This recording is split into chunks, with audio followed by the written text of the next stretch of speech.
ओम शांति। हमारे बीच में आदरणीय आशा दीदी जी, ORC दिल्ली राजधानी, आप ORC के डायरेक्टर हैं। दीदी जी को देखते ही हमें स्थित प्रज्ञ जो अवस्था कहते हैं वो दिखाई देती है। दीदी जी के जो क्लासेस होते हैं वो बहुत ही धारणा युक्त होते हैं, फिर वो टीचर्स बहने हो, कन्याएं हो, कुमार हो या युगल या माताएं, जहां भी आप क्लासेस करते हैं हर एक के हृदय को जैसे जीत लेते हैं, धारणाओं को जैसे अड़ीक करके एक एक सोल को छोड़ते हैं। हर आत्मा उस क्लास के साथ साथ अपने आप को चेक करने की एक अवस्था निर्माण करती है। आपके आवाज में ही वो शक्ति है, कितनी भी भीड़ क्यों ना हो लेकिन उसमें भी शांतता निर्माण हो जाती है। आपका एक एक शब्द बहुमोल के रूप में हमें महसूस होता है, इसलिए हर आत्मा उस शब्द को मिस करना नहीं चाहती है। तो आप हमारे इस पूना के परिवार के बीच में हैं, तो दीदी जी का हम एक हाथ से हाथ ऊपर करके दीदी जी का स्वागत करते हैं। आप वो महान हस्ती है, अपने मम्मा और बाबा दोनों। आप बहुत ही छोटे रूप में थे, तब ही मम्मा ने आपका भविष्य देख लिया था, निखर लिया था। आपका बहुत सुंदर अनुभव शायद आज भी आप बताएंगे कि आपने मम्मा के साथ बहुत बचपन में खाना खाया था। मतलब मम्मा के अंदर कितनी बड़ी शक्ति थी जो आपको उसी दिनों में आज का स्वरूप देख लिया था। तो हम चाहेंगे दीदी जी आपके मधुर शक्तिशाली धारणा युक्त बोल सुनने के लिए हमारे सबके कान यहाँ तरस रहे हैं। तो हम अनुरोध करते हैं आशा दीदी जी को।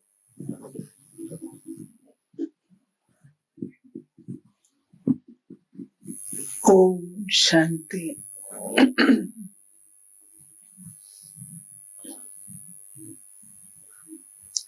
आज आप सब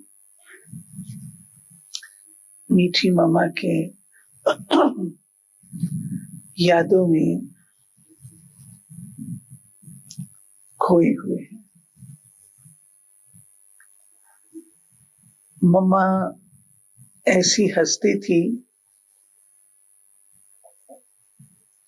जो बाबा ने अपने हाथ से बनाई।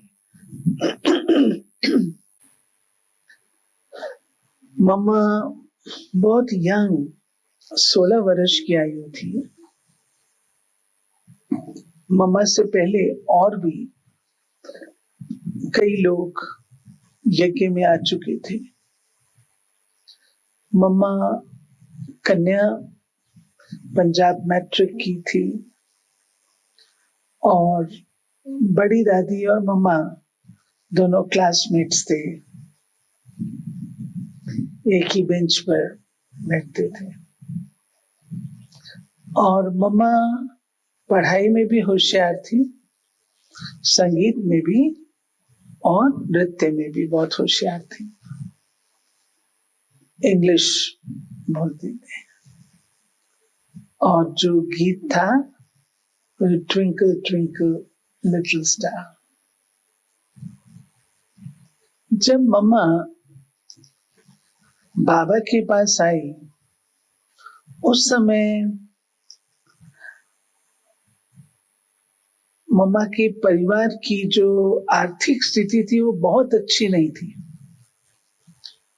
लेकिन अच्छी थी। मम्मा बहुत बड़े व्यापारी की बेटी थी, व्यापार बहुत अच्छा था, परंतु लॉस बहुत हो गए थे। इस कारण से परिवार में थोड़ी सी दुख की लहर कहो या शोक की लहर कहो थी। बहुत बिजनेस लॉसेस थे। तो मम्मा की सगाई हो चुकी थी और बाबा के पास जब मम्मा आती है तो बाबा ने स्वयं मम्मा को ज्ञान दिया और ज्ञान जो दिया आत्मा का, परमात्मा का पहला लेसन। मम्मा इतनी होशियार थी क्योंकि बुद्धि बहुत कुशाग्र थी, एकदम अटेंशन से सब चीज सुनती थी। तो घर जाने के बाद मम्मा ने गीत लिखा, ओम मंडली में मैंने क्या देखा।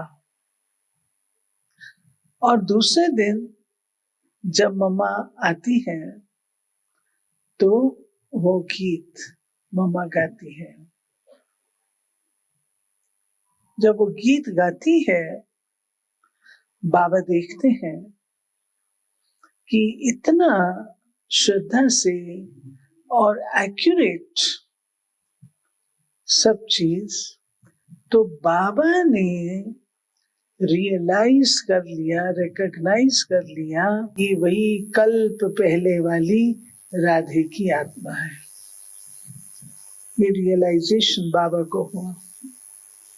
उसके बाद तो मम्मा पढ़ाई में उसमें बहुत होशियार होती गई। मम्मा की विशेषता ये थी कि बाबा में मम्मा को अटूट निश्चय और विश्वास था। अगर बाबा ने रियलाइज किया कि ये कल्प पहले वाली आत्मा है, तो मम्मा ने भी रियलाइज किया ये मेरा वही सुप्रीम शिक्षक है। और शिक्षक को रिकॉग्नाइज करने के बाद मम्मा ने पढ़ाई पर बहुत महत्व दिया। जो मम्मा की पढ़ाई थी, अलौकिक पढ़ाई, बाबा जो कहते थे मम्मा उसको तुरंत फॉलो करती थी। जैसे मानो आज बाबा ने कहा बच्चे तुमको दे सही दे की दुनिया को भूलना है, हम कहेंगे ठीक है बाबा ने कहा है। लेकिन मम्मा ऐसे नहीं थी। मम्मा उस सब्जेक्ट के ऊपर पुरुषार्थ करती थी, पुरुषार्थ करके उसका अनुभव पाती थी। तो मम्मा के अंदर ज्ञान बसता चला गया। ज्ञान की देवी बनती चली गई। जैसे आप लोगों के भी चेहरों से जब आप लोग भट्टी करते हो, आप लोग ज्ञान सुनते रहते हो, तो आप लोग के चेहरे बदल जाते हैं। आप लोग के चेहरे से रूहानियत और शक्ति झलकती है। ऐसे मम्मा सारा ज्ञान जो बाबा देता था वो मम्मा हृदय में उतार के, बुद्धि में उतार के जीवन में अपनाती थी और उसकी जैसे मास्टर बनती गई। तब बाबा ने उनको कार्य दिया कि जो मैं सुनाता हूं उसको मम्मा तुम रिपीट करो। तो बाबा की मुरली चलती थी, उसके नोट्स मम्मा को मिलते थे। मम्मा उन नोट्स को पढ़ती थी और नोट्स को पढ़ करके मनन चिंतन करती थी। रात को 2-2:30 बजे मम्मा उठ जाती थी, मनन चिंतन करती थी और मनन चिंतन करने के पश्चात मम्मा जब कमरे से बाहर आती थी तो ऑलराउंडर दादी जो दिल्ली में रहते थे, पांडव भवन में हम लोग दादी के साथ रहते थे दिल्ली में, तो ऑलराउंडर दादी बताती थी मम्मा जब बाहर आती थी तो मम्मा का चेहरा चमकता हुआ चंद्रमा की तरह नजर आता था। लाल लाल। और मम्मा आकर के जो बाबा ने सुनाया उसको रिपीट करती थी, पॉइंट सुनाती थी। जो आप लोग मम्मा की मुरली के रूप से, ज्ञान वीणा है ना, मुरली के रूप से आजकल पीस ऑफ माइंड पर आ रही है। पीस ऑफ माइंड पे 7:30 बजे मम्मा की मुरली आ रही है। तो ऐसे मम्मा अथॉरिटी से, बाबा सागर है, सागर की लहर इधर से भी आती, इधर से भी आती, इधर से भी आती है, लेकिन मम्मा क्या करती थी, उनमें से कुछ उठा करके और फिर मम्मा सुनाती थी। जैसे बच्चों को खाना देते हैं ना सॉफ्ट करके ताकि वो हजम कर सके, ऐसे मम्मा सारी बाबा की मुरली इतनी इजी करके सुनाया करती। तो पालना का संस्कार आ गया मम्मा के अंदर। फिर मम्मा मम्मा क्यों बनी? मम्मा से पहले आए हुए बहुत लोग थे, मम्मा तो छोटी थी, मम्मा से बड़ी आयु वाली बहुत थी, लेकिन मम्मा को टाइटल क्यों मिला मम्मा का? कुछ तो कारण होगा ना। तो बाबा के पास बात गई, बाबा आप हर बात में मम्मा मम्मा कहते हो, तो और कोई नहीं है? बाबा ने कहा एक दिन मैं इसका जवाब दूंगा। तो एक दिन क्या हुआ, बाबा कोई वीआईपी को समझा रहे थे, वीआईपी को समझा रहे थे, तो मम्मा भी बैठी थी, वीआईपी बैठा था और दीदी भी बैठी थी, दीदी मनमोहिनी। बाबा ने समझाया। उसके बाद दीदी को ख्याल आया कि वीआईपी है, इसको कोई सौगात भी देनी है, टोली भी देनी है। तो दीदी उठ के जाती है, लच्छू बहन को कहती है सौगात और टोली के लिए, और आके बैठ जाती है। तो बाबा सौगात दे के उसको भेज देता है। जब वो चला जाता है तो बाबा दीदी से पूछते हैं, दीदी बाबा ने इस पॉइंट पर उस वीआईपी को क्या समझाया? तो दीदी ने कहा बाबा मैं उस घड़ी ना उठ करके गई थी, आपने सौगात देनी थी तो मैं कहने के लिए गई थी। अच्छा, बाबा ने मम्मा को पूछा, मम्मा बाबा ने क्या समझाया था? मम्मा ने हू बहू रिपीट कर दिया, एक्यूरेट। बाबा ने कहा दीदी समझा मम्मा मम्मा क्यों है? मम्मा बाबा के शब्दों को साधारण नहीं लेती थी। भगवानोवाच, भगवान बोल रहा है और मैं उठ के चली जाऊं, हो नहीं सकता। तब बाबा ने कहा मम्मा इसलिए मम्मा है। जो कहते हैं ना मम्मा को इतना पद क्यों मिल गया, छोटी सी को इतना पद क्यों है, उसका कारण ये है कि मम्मा बाबा की हर बात को ध्यान पूर्वक सुनती और नोटिस करती है।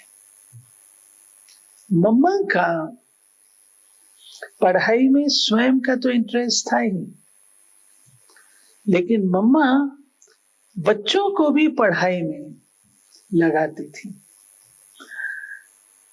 मुझे याद आता है हम लोग मधुबन में थे, मधुबन जाना होता था, तो मैं तो छोटी कुमारी थी, मेरे से बड़ी बड़ी बहुत सारी बहनें थी।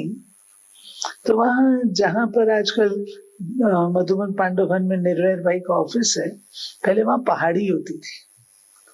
तो पहाड़ी पर मम्मा कन्याओं को भेज देती थी मुरली रिपीट करने, तो हम लोग को, मेरे को भी उनके साथ भेज देती थी। देखो कैसे मुरली रिपीट कर रहा है और सीखना है। तो बड़ी दीदियां थी वो, तो उनसे वो लोग रिवाइज करते थे, मैं भी रिवाइज करती थी। तो मम्मा ने संस्कार डाले पढ़ाई के, कि जो पढ़ाई बाबा पढ़ाता है उसको फिर रिवाइज जरूर करना है। और मम्मा अपने कमरे की खिड़की से देखती रहती थी ये कुमारियां क्या कर रही हैं। जब मेरी मम्मा से मुलाकात हुई उस समय मेरी आयु 8.5-9 वर्ष की रही होगी। 9 वर्ष की बच्ची इतनी होती है। माता पिता ज्ञान में थे और हम 5 भाई बहन थे, सबसे बड़ी मैं थी। तो मम्मा बाबा जब भी आते थे, जहां भी आते थे, थोड़े से तो बच्चे होते थे। मैं 1958 की बात कर रही हूँ, 1958।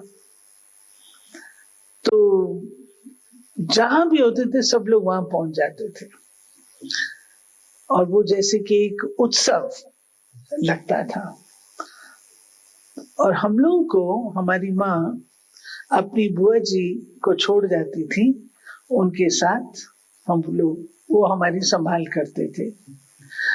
परंतु जब मुरली होती थी सवेरे की या कोई स्पेशल प्रोग्राम होता था तो बुआ जी भी चले जाते थे, हम बच्चे रह जाते थे। हमारी जो लौकिक माँ थी वो खाना बनाने में बहुत होशियार थी, नंबर 1, बहुत अच्छा बनाते थे। तो उनकी ड्यूटी लगती थी मम्मा का खाना बनाने के लिए। तो 16/64 सिविल लाइंस कानपुर में मम्मा आई हुई थी। तो निर्मला माता भोजन के लिए सेंटर पर ही थी। तो मम्मा ने देखा कि निर्मला सारा दिन यहाँ रहती है, सवेरे से लेकर रात तक यहीं रहती है। तो मम्मा ने कहा गंगे दादी को, गंगे दादी वहां के इंचार्ज थे, ये निर्मला के बच्चे नहीं है। तो गंगे दादी ने कहा मम्मा इसके 5 बच्चे हैं। उस समय हमारी माँ की आयु बहुत छोटी थी। तो मम्मा ने कहा उनको क्या करती है? तो गंगे दादी ने कहा उनको ताले में बंद करके आती है। मम्मा ने कहा ताले में बंद करके आती है? मैं ऐसे ताले में पलने वाले बच्चों को देखूं तो सही। तो मम्मा ने हमें निमंत्रण दिया भोजन पर। नेक्स्ट डे, अब जो 2 छोटे भाई बहन थे वो बहुत छोटे थे तो उनको छोड़ दिया, हम 3 भाई बहन गए। मैं सबसे बड़ी, मैं से छोटी बहन और फिर भाई। मम्मा ने हम लोग को इतना प्यार किया, अपनी गोद में लिया और बहुत प्यार किया। मम्मा कहती है निर्मला तुमको घर छोड़ आती है? तो मम्मा ने बातें की, वो मेरे को पूरी याद नहीं है। तो घर छोड़ के आ जाती है। फिर मम्मा ने खाना हमें अपने साथ खिलाया। और मैं आपको क्या बताऊं, इतना वात्सल्य शायद मेरी माँ ने भी मुझे इतने प्यार से नहीं खिलाया होगा। इतने प्यार से एक एक गिट्टी हमारे मुख में डालती थी और इतना दुलार, इतनी रूहानियत। मुझे बहुत सोच करके नशा भी चढ़ता है, आंखें भी गीली होती हैं और नाज भी है कि इस तन में मम्मा ने जो खिलाया उसका ब्लड, जो खून दौड़ रहा है।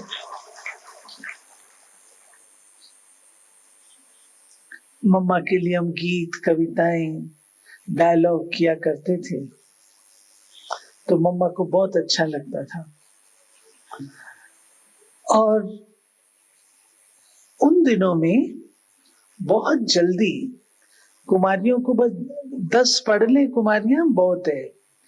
परंतु मेरा केस थोड़ा फर्क था। जब मैं बाबा से मिली थी अपने पिताजी और माताजी के साथ माउंट आबू में, तो बाबा ने कहा था बच्ची को पढ़ाना है। मेरे लिए बोला था पिताजी को कि बच्ची को पढ़ाना और इसको अंग्रेजी पढ़ाना, इसको मैं विदेश भेजूंगा।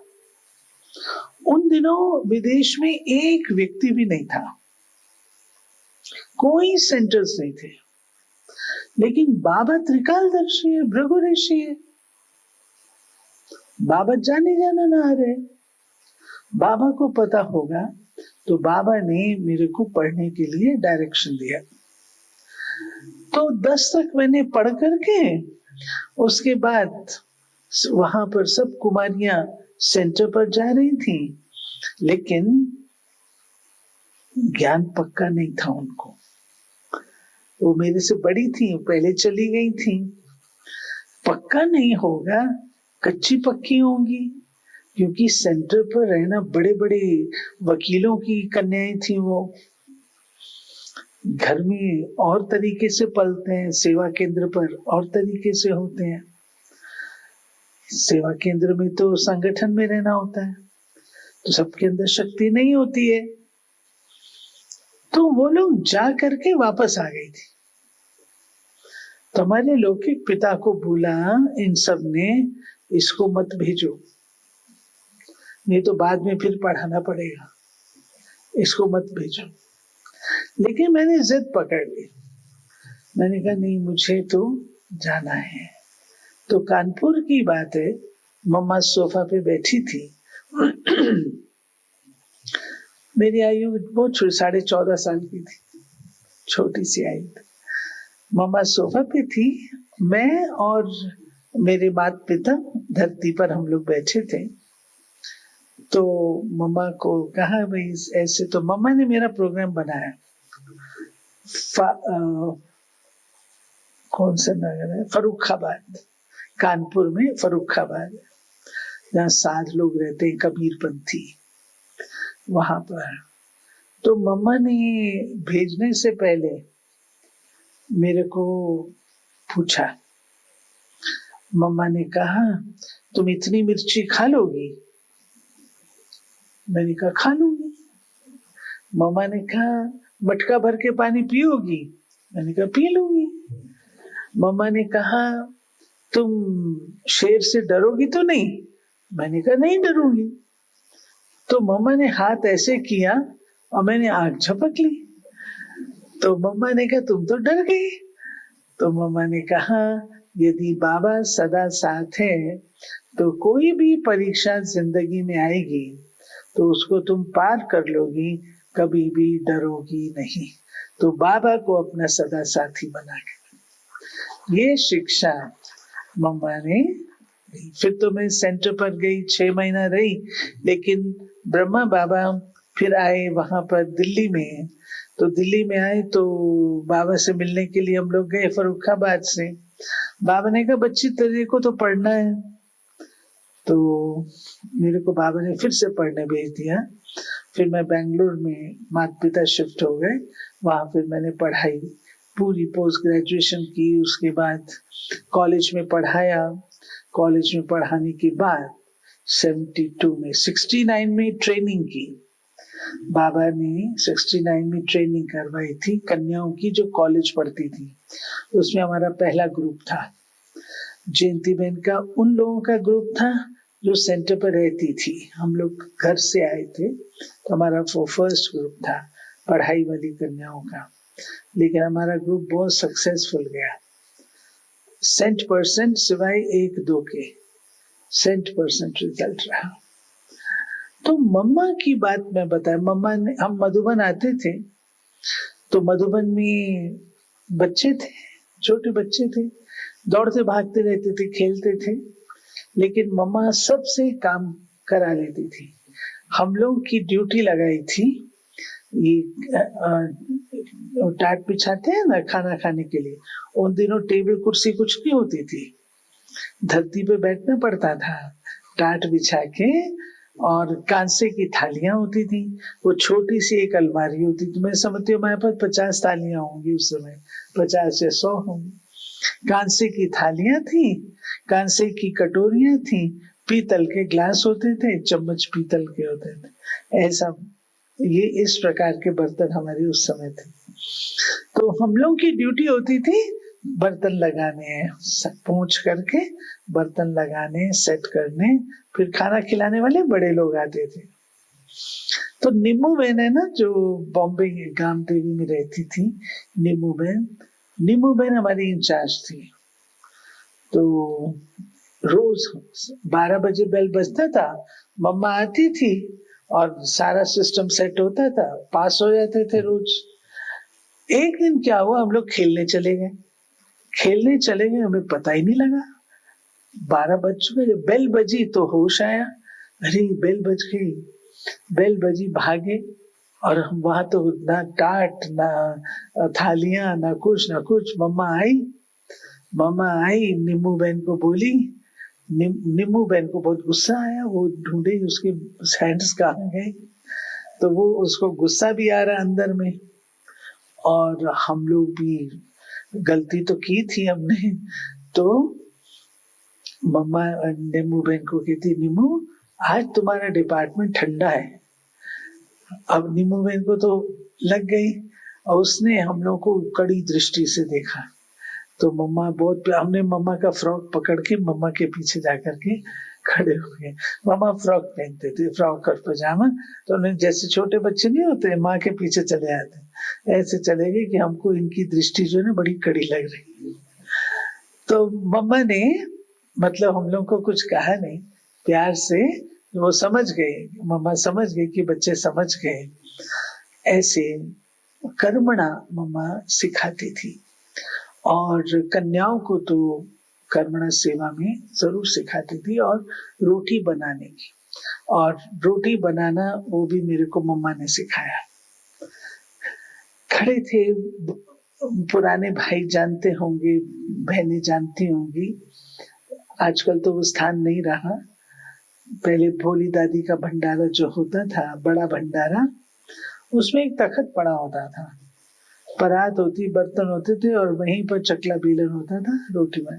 मम्मा आई चक्कर लगाते, तो मम्मा ने सिखाया कैसे वो लेनी है, पेड़ा बनाना है चानी, फिर उसको कैसे बेलना है, फिर कैसे घी लगाना है, फिर से बेलना, सब मम्मा ने सिखाया। इस प्रकार मम्मा ने ये कर्मणा भी। फिर मैं आपको मम्मा की आज्ञाकारिता की कुछ बातें बताती हूँ, और बाबा कैसे, मम्मा ने मेरे को फर्रुखाबाद जो भेजा ना, उसके बाद मम्मा 64 में मैं वहां गई, 65 में मम्मा व्यक्त हो जाती है। परंतु बाबा को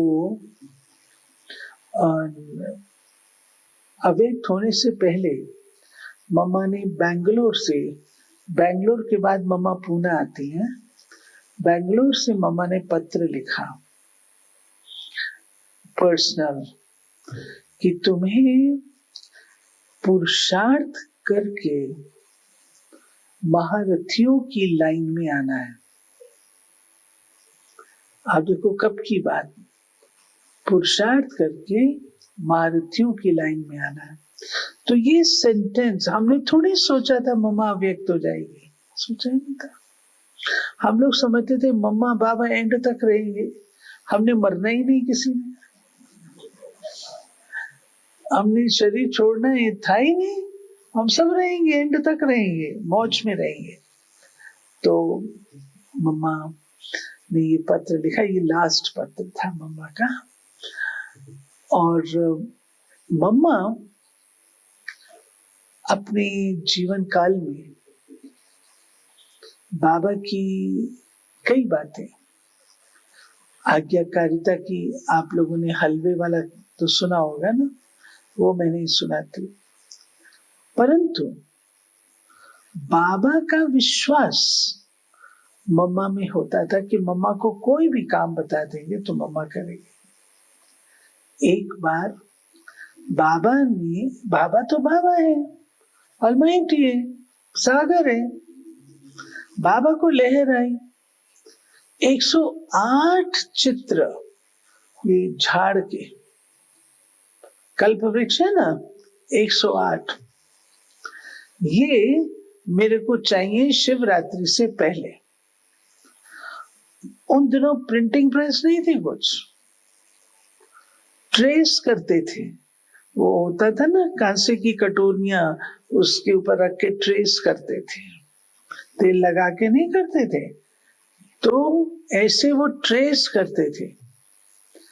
और फिर दादियों के द्वारा, तब तो दादियां बन गए, उस समय तो छोटे छोटे थी ना सभी, तो उनके द्वारा मम्मा रंग भरवाती थी सारा, पूरे 108 चित्र मम्मा ने बिफोर टाइम तैयार करके बाबा को दिया। मम्मा उनको कहती थी बहनों को कि तुम यहीं बैठोगे हॉल में, कहीं नहीं जाना। वो कहे मम्मा हम पानी पी के आए, तो मम्मा जानती है कुमारियां पानी पीने जाएंगी 10 मिनट तो लगा के आएंगी, तो मम्मा कहती थी मैं पानी तुम्हारे लिए यहीं ले आती हूँ, तुम यहीं पर बैठ करके इसको 10-10 मिनट, 1-1 मिनट बचा करके। तो मम्मा की ये विशेषता आज्ञाकारिता की कि बाबा ने कहा मुझे करके देना है, तो बाबा का फेथ था। मम्मा का डिसरिगार्ड बाबा बिल्कुल भी सहन नहीं करता था। बच्चों के कारण से मम्मा को सुनना पड़ता था बाबा से। अगर बच्चे डिसिप्लिन में नहीं हैं, मुरली क्लास में टाइम पर नहीं आते हैं, डिसिप्लिन मेंटेन नहीं करते हैं, तो बाबा मम्मा को बोलता था, बच्चों को नहीं बोलता था, मम्मा को बोलता था। परंतु अगर कोई बच्चा मम्मा का डिसरिगार्ड करे तो बाबा वो सहन भी नहीं करता था। एक बार क्या हुआ कि एक बाबा अपने बंगलों में रहते थे, मम्मा बहनों के साथ दूसरे बंगलों में रहती थी बच्चों के साथ। बाबा की फैमिली अलग बंगलों में थी और बाकी सब अलग बंगलों में थे। बाबा भोजन के लिए मम्मा के बंगलों में आते थे, तो जैसे बाबा की गाड़ी का हॉर्न बजता था तो सब जो बाबा के साथ भोजन करते थे, दीदी और लोग थे, मम्मा, पुष्पमणि, ये सब इकट्ठे हो जाते थे, बाबा को इंतजार न करना पड़े। एक दिन क्या हुआ, वो आई नहीं पुष्पमणि, जिसको बाबा कहते हैं ना कभी मुरलियों में कि सेनापति जो कि मम्मा बाबा के लिए भी डायरेक्शन लेकर के आते थे, तो बोलते हैं ना, तो वो आई नहीं। बाबा ने कहा मम्मा वो आई नहीं है। मम्मा ने कहा मैं संदेश भेजती हूँ। तो मम्मा ने संदेश भेजा, कहती मैं अभी आती हूँ। ठीक है, थोड़ी देर और इंतजार कर ली, फिर नहीं आई। बाबा भोजन के लिए इंतजार कर रहा है, संदेश भेजा फिर से, तो कहती है कि मुझे मम्मा बुलाने आए तो मैं आऊंगी। तो आप जानते बहनें कैसी होती हैं, जिसको उसने बोला उसने आके फटाक से ज्यों का त्यों सुना दिया बाबा के आगे। वो तो ऐसे कहती है कि मेरे को मम्मा बुलाने आए तो मैं आऊंगी। बाबा ने कहा इतना अहंकार, मम्मा का डिसरिगार्ड। और बाबा ने कहा अब ये चल नहीं सकेगी। और सच में वो आत्मा धीरे धीरे धीरे धीरे, अहंकार अपनी गुण का विशेषता का कभी नहीं आना चाहिए। अहंकार आया और ये गया। दूसरा, बाबा मम्मा का पूरा ख्याल रखता था। मम्मा टूर पर गई थी तो मोहिनी बहन है ना, जो अपनी दादी जी के साथ रहती थी, जिसको छोटी मोहिनी कहते थे, मोहिनी बहन थी मम्मा के साथ, वो संदेशी थी। तो मम्मा का कोई भी कार्य होता था संदेश का, तो मोहिनी बहन वो संदेश देती थी मम्मा। एक दिन मम्मा ने कहा, मोहिनी ये संदेश लाना है बाबा से। तो मोहिनी बहन थोड़ी अलबेली थी, कहा मम्मा मैं कल ले आऊंगी। तो मम्मा ने कुछ नहीं बोला, परंतु जब अगला दिन वो सवेरे गई बाबा के पास, तो बाबा ने, ऑलमाइटी बाबा वतन में गए ना, ऑलमाइटी बाबा ने इतनी कड़ी दृष्टि दी उसको, इतनी कड़ी दृष्टि दी, उसके शरीर पे नील पड़ गए। दृष्टि वहां मिली, नील यहां पड़ गए कि मम्मा का तुमने कहना नहीं माना। मम्मा को इस समय संदेश जरूरी चाहिए था, और तुम्हारा काम क्या है? तो मम्मा ने उनको, बाबा ने उनको सजा वहां पर दी। फिर मोहिनी बहन कहती है, जब मैं जाती थी भोजन करने, थाली लेके जाती थी, बाबा की वो दो आंखें सामने आ जाती थी, कहती थी मैं खाना भी नहीं खा सकती। तो इतना शिव बाबा मम्मा का रिगार्ड रखता था। परिवार है ना, अगर हम माँ का रिगार्ड नहीं रखेंगे तो कौन रखेगा? रखना चाहिए ना, गड़बड़ नहीं करनी चाहिए, ये शिक्षा हमको मिलती है। फिर मम्मा बहुत स्ट्रिक्ट प्रशासक थी। डिसिप्लिन माना डिसिप्लिन।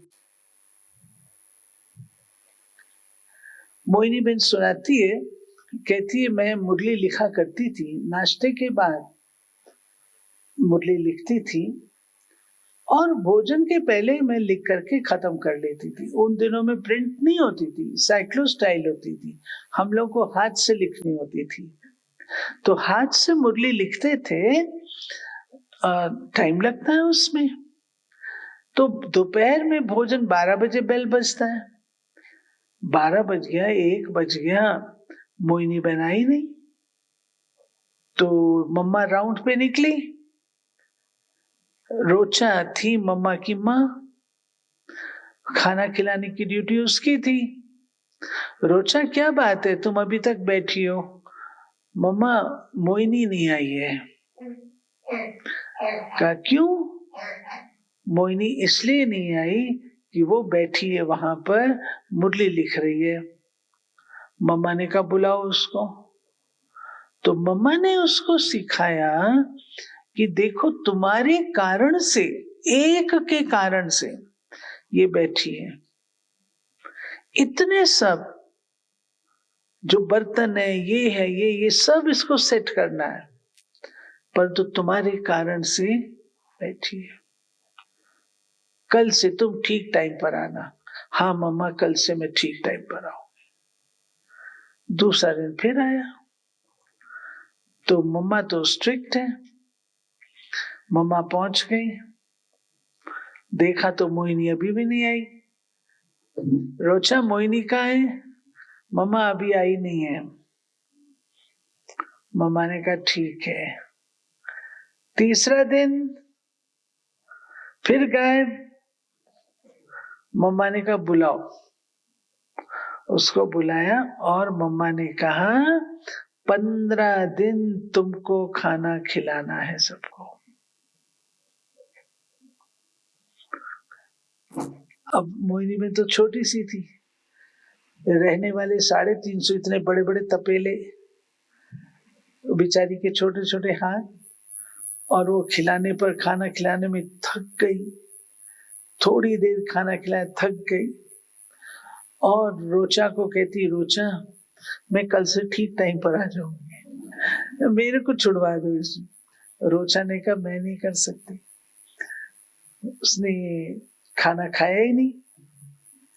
दूसरा दिन फिर रोचा मेरे को छुड़वा दो, मम्मा को बोलो मैं ठीक टाइम पर आऊंगी ना। मम्मा ने कहा 15 दिन तो मैं मम्मा को कुछ नहीं कह सकती, मम्मा मम्मा है, मम्मा ने कहा है, मैं कुछ नहीं कह सकती।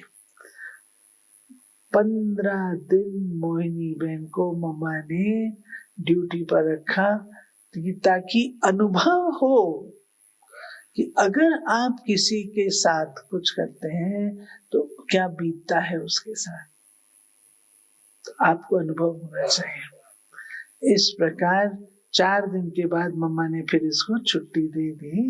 रहमदिल भी थी मम्मा, 4 दिन के बाद छुट्टी दे दी, लेकिन 15 दिन की ड्यूटी इसकी लगाई। तो मम्मा डिसिप्लिन भी मेंटेन कराती थी, नहीं तो यज्ञ में डिसिप्लिन कैसे रहेगा। फिर और चलो, मम्मा साइलेंस की अवतार थी। कानपुर में नए नए जो सेवाएं हैं ना, भाषण वगैरह, ये सब कानपुर से शुरू हुआ। तो कानपुर ना मैनचेस्टर ऑफ इंग्लैंड माना जाता था। जो इंग्लैंड में मैनचेस्टर टेक्सटाइल नगरी, वो कानपुर को माना जाता था। बड़ी बड़ी इंडस्ट्रीज थी, बड़े बड़े सेठ थे, मीडिया, ये सब बहुत कुछ। और अलौकिक परिवार भी कानपुर में बहुत आलीशान था, बहुत अच्छा था। तो वहां की एक सेठ की युगल वो बाबा की बन गई। तो वो बाबा की बनने के कारण से रोज रेगुलर क्लास में नियमों धारणाओं पर आ गई। तो सारे कानपुर में तहलका मच गया। वो केस हुआ, हाई कोर्ट में गया, डाइवोर्स हुआ, आदि बहुत कुछ हुआ। परंतु सारे कानपुर में चक्कर, मम्मा आई हुई थी। तो वहां पर फूल बाग में प्रोग्राम रखा, पब्लिक हॉल लेके। लोग बड़े खुश, मीडिया, आर्य समाज, सेठ, बिजनेसमैन, व्यापारी बड़े खुश। आज तो इनकी मम्मा से हम प्रश्न पूछेंगे। अब मम्मा तो मम्मा है, उसकी पर्सनालिटी शानदार है, रूहानी पर्सनालिटी है। मम्मा को बता दिया, मम्मा ऐसे ऐसे होने वाला है। मम्मा तो बाबा की है। तो सारी सभा फुल, और स्टेट सेक्रेटरी ऐसे बैठा हुआ है, चीफ इंजीनियर थे कानपुर के। वे वहां से मम्मा का परिचय देते हैं। परिचय देकर के खत्म करते हैं, मम्मा स्टेज पे आती है। स्टेज पे धीरे धीरे रॉयल चाल चल के देवी का स्वरूप आती है और आकर के बीच में खड़ी हो जाती है। सारी सभा को पावरफुल दृष्टि देती है। सारी सभा, मजाल है कोई हिले, पिन ड्रॉप साइलेंस। किसी में शक्ति नहीं कि कोई प्रश्न पूछे। कुछ पूछना है,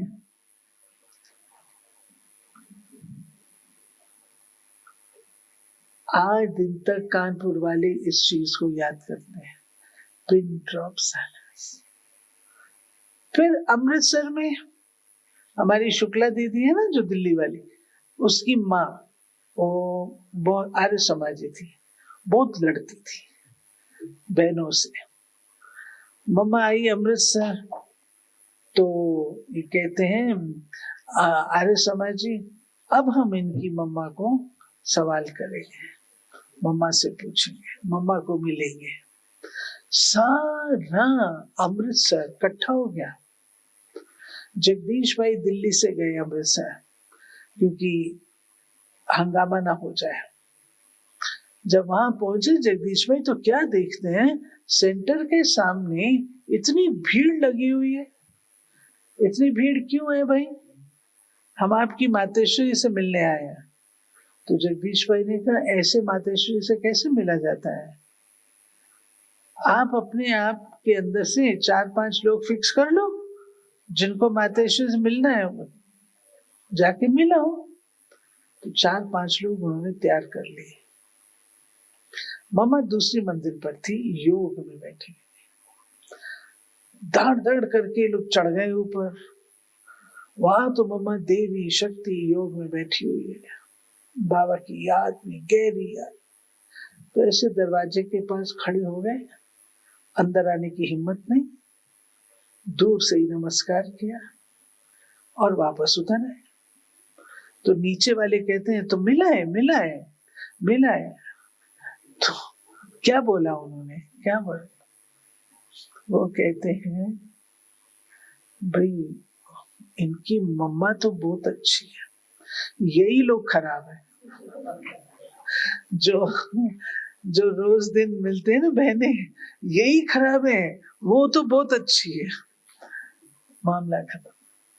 तो मम्मा की पावर थी, डिवाइन डिवाइन पावर थी मम्मा की, जो मम्मा के रूप से इमर्ज होकर के यहाँ पर आई। अब ये सीन हम फिर 5000 वर्ष के बाद ही देखेंगे, लेकिन हमें नाज है, मम्मा के साथ हमने खेला भी है। मम्मा हारमोनियम बजाते थे और हम लोग म्यूजिकल चेयर खेलते थे। और पता है फर्स्ट प्राइज क्या होता था? फर्स्ट प्राइज मम्मा की गोद, ये फर्स्ट प्राइज होता था। सेकंड प्राइज टोली, फर्स्ट प्राइज मम्मा की गोद। मम्मा के साथ खेलते भी थे, मम्मा के साथ बोटिंग भी करते थे। आपने बोटिंग वाला चित्र देखा है ना मम्मा का, उसमें हम बैठे हैं, छोटे बच्चे सब बैठे गंगा पे। तो मम्मा ने अपना पार्ट शक्ति स्वरूप का, दुर्गा का, काली का, कोई अगर ऐसा वैसा कोई आसुरी उसका होता था तो मम्मा कहती, मैं काली हूँ, काली, बलि बलि लेती हूँ, काली हूँ। तो मम्मा की जो सारी जीवनी थी, बाबा से मम्मा का इतना प्यार और इतना रिस्पेक्ट, कुछ भी मम्मा ने स्वीकार नहीं किया। आपने एक ही चित्र देखा होगा मम्मा का, जिसमें मम्मा ने मालाएं पहनी है। मम्मा कहती थी, मैं ये फूल लेके क्या करूंगी, मुझे चेतन फूल चाहिए। उसके बाद मम्मा का कोई चित्र नहीं, मम्मा ने उसके बाद एक फूल तक स्वीकार नहीं किया। आपने देखा ब्रह्मा बाबा का कोई चित्र फूल माला पहने हुए? एक चित्र नहीं मिलेगा आपको। मम्मा बाबा ने कुछ भी स्वीकार नहीं किया, इसलिए मम्मा बाबा बन गए, श्री लक्ष्मी से नारायण बन गए। आप ये देखिए, मम्मा की प्योरिटी, बाबा की प्योरिटी, दोनों को पता है भविष्य में हम लक्ष्मी नारायण बनने वाले हैं, परंतु इस जन्म में किसी को इतना भी एहसास नहीं होता था। ये है प्यूरिटी की पावर। उस प्रांगण में भी आने का, ठीक है, पता तो लगे बाबा ने कहाँ कहाँ अपने किले तैयार किए हैं। और दिल्ली में तो आना ही है, चाहे आप चाहो या ना चाहो, दिल्ली में तो आना ही होगा। दिल्ली शब्द से नहीं आएंगे, इंद्रप्रस्थ शब्द से आएंगे, आना तो होगा। गुलजार दादी कहा करते थे, आके अपना महल बुक करके जाओ। अच्छा, ओम शांति।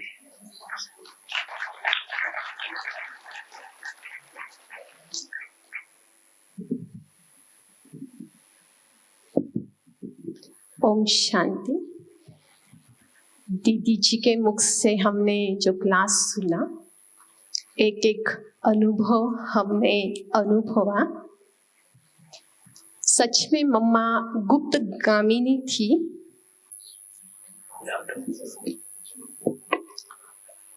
मैं उठूं? एक मिनट। हाँ।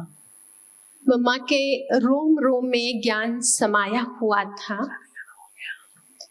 और अंग अंग से परमात्मा की याद दिखाई देती थी। दीदी जी, आपकी काना की तान है, बांसुरी है, तो हमारे भी राधा के कान है। एक भी शब्द मिस नहीं किया। एक एक शब्द हमने समा लिया है हमारे अंदर, और हम भी मम्मा के पथ पर कदम रखकर चलने का पूरा प्रयास करेंगे। हम दशरथ भाई जी को आमंत्रित करते हैं, आप आभार प्रदर्शन करेंगे। ओम शांति। वैसे तो पूना का और दिल्ली का बहुत बड़ा कनेक्शन है। पूना के शनिवार वाड़ा का दरवाजा ही दिल्ली की तरफ है। तो आज पूना ने दिल्ली को खींच करके लाया है, तो हम सभी का बहुत प्यार है दीदी से। हम सभी के सामने बहुत बड़ा एग्जाम्पल है कि इतना कारोबार संभालते, उतने ऊंचे स्थान पर होते हुए भी बिल्कुल देही अभिमानी दीदी की अवस्था है। तो हम सभी पुणे निवासी जगदम्बा भवन से इतना दीदी का स्वागत करेंगे ताली बजा के कि ताली की आवाज दिल्ली तक पहुंच जाए, समझा। और ऐसे ही दीदी का बार बार आना पूना में जगदम्बा भवन में होता रहे। अच्छा, ओम शांति।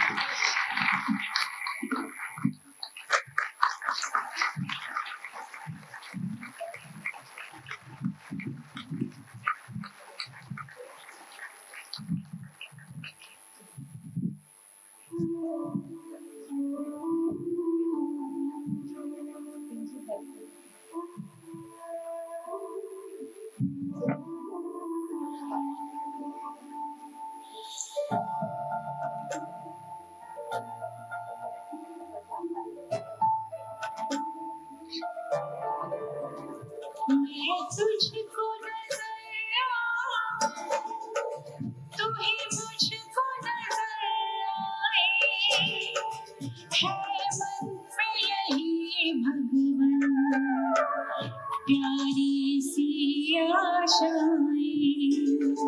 मैं तुझको नजर आऊं, तू ही मुझको नजर आए, है प्यारी सी आशा।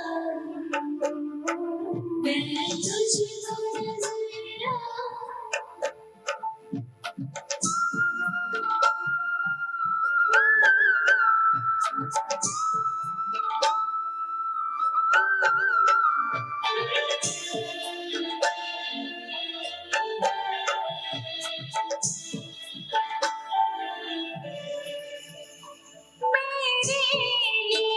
मेरे दाता तू सबसे मूल्यवान है।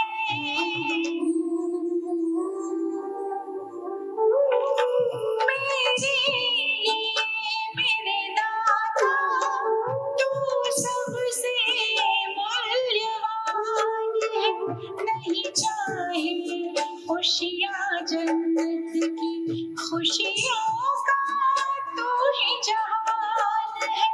तुझे पाकर पूरी हुई मेरी सारी इच्छाएं, है मन में यही भगवान प्यारी